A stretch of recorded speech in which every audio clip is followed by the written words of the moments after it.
আসসালামু আলাইকুম ওয়া রাহমাতুল্লাহি ওয়া বারাকাতুহু।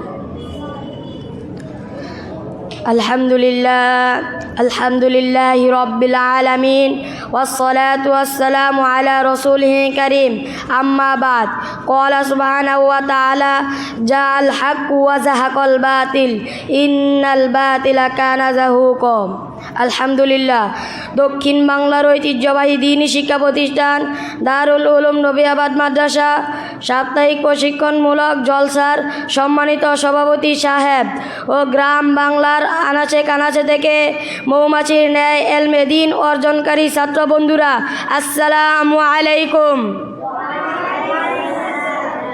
আলোচনা শুরুতে ওই মহিয়ান গরিয়ান সর্বশক্তিমান আল্লাহ তাআলা শুকরিয়া আদায় করি, যিনি আমাদেরকে লক্ষ লক্ষ মানুষ থেকে যাচাই বাছাই করে এলমে নববীর মতো মহাবরকতময় এলমে দ্বীন অর্জন করা তৌফিক দিয়েছেন।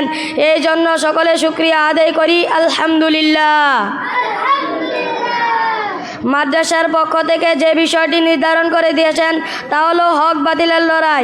তাই এ বিষয়ের উপর কয়েকটি কথা বলার চেষ্টা করব। ওয়ামা তাওফিকি ইল্লা বিল্লাহ। সম্মানিত উপস্থিতি, হক বাতিলের লড়াই চিরন্ত অতীতে ছিল, বর্তমানে আছে এবং ভবিষ্যতে থাকবে। বাতিল যে রূপে এসেছে, আল্লাহ তাআলা হককে আরও শক্তিশালী করে প্রেরণ করেছেন। আল্লাহ তাআলা বলেন, জাআল হাক্কু ওয়া যাহাকাল বাতিল ইন্নাল বাতিলা কানা যাহুকা।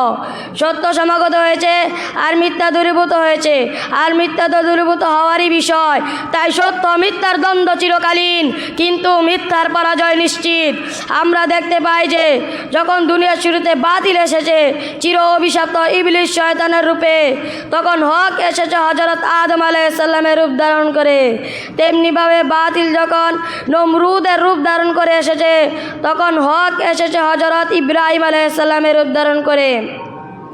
তেমনিভাবে বাতিল যখন ফেরাউনের রূপ ধারণ করে এসেছে, তখন হক এসেছে হযরত মূসা আলাইহিস সালামের রূপ ধারণ করে।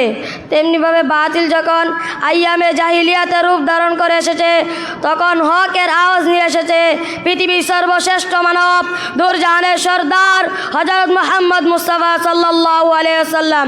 আমরা সকলে শুকরিয়া আদায়